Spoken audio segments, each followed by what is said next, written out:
Welcome to Raw, and I'm your host, Demi Carpuzos. The clock is ticking, and the big hand, well, it's pointed to now. The other day, I was going through all the goals I had listed, the ones that I've accomplished and the ones that still remain on the list, and there were several realizations that came through for me. Number one is that 2018 has been absolutely magical, and I attribute a lot of that to the fact that I had decided at the beginning of the year to marry my discipline with my soul. And as a result, I've actually needed less discipline in order to do the things that I have set out to do. The other realization that I had was how ridiculous I have been in the past. I have no idea why I thought tomorrow was this magical place where my willpower and discipline and grit were stored. It's embarrassing, really. And I don't know what's more embarrassing is the number of times that I had actually put things off to tomorrow, whether it was to stop the thing, do the thing, quit the thing, do all the things, whatever it was. Or the fact that I actually believe myself each and every time.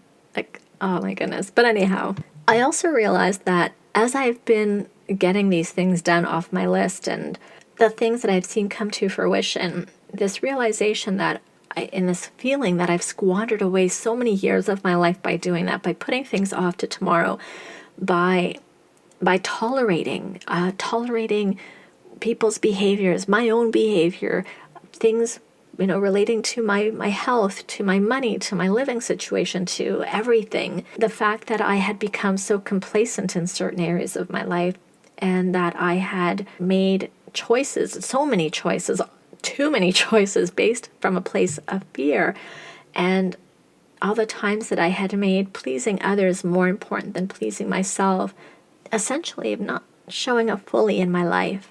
And as I was going down that road, what I also realized was the fact that my goals have been the same for forever. Now, the intention and the energy behind them has shifted, but they have been pretty much the same. So for instance, that hot bod that I was seeking to get, a few years back, at the time it was to get the attention from people. And so I had set goals to pound my body and starve it and do all sorts of awful things to it. And whereas now the hot bod would be a byproduct of what I'm doing, which is honoring my body with how I feel it, how I move it, how I love it, who I let love it, all of it. And the reason why I had decided at the beginning of this year to do things differently is because I just got sick of starting again and having to learn the same lessons again.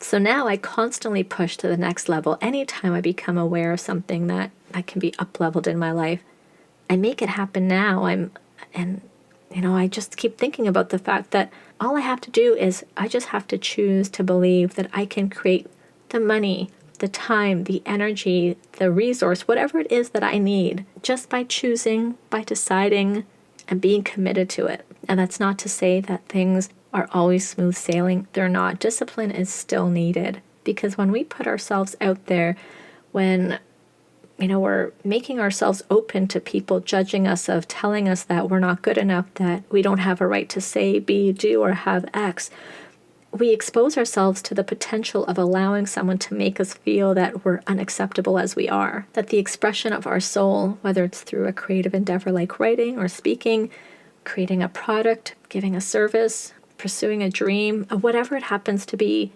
that somehow that expression of ourselves failed to meet someone else's expectations.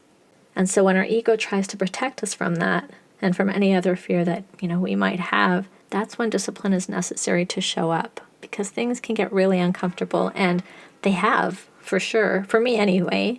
Another thing that I've realized is that I no longer really look at them as goals. It's more about embodying the qualities and feeling the emotions of the person who experiences those things, whether it is optimal health, financial abundance, time freedom, loving relationships, whatever it is.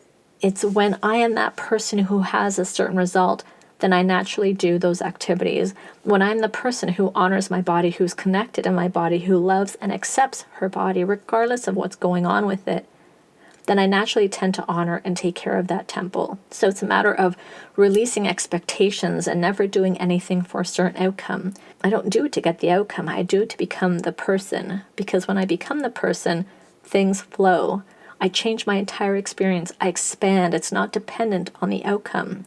If the outcome were to go away, or if I wanted to expand further, I'm not then back at the beginning. I'm not struggling. I'm not on a hamster wheel. Before, my goals felt like a struggle, like I was pushing, I was chasing them, that if I stopped to take a breath, that it would all fall apart, that I had to grab onto it and hold on tightly, and then I would just get tired and put things off to tomorrow.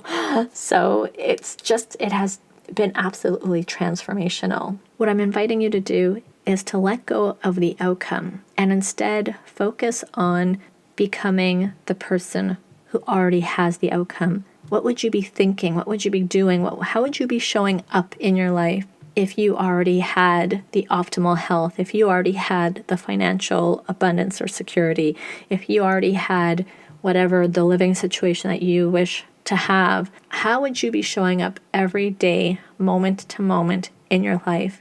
What would you be thinking? What would you be saying? What would you be doing? Align yourself with that and see the magic that unfolds. I'd love to hear about it. And at the risk of sounding super cheesy, you only live once. Go out there, make it count, make it the most epic experience ever. Seize everything you possibly can out of the day, out of your life, out of every moment. Cheesy moment over. Have a great day.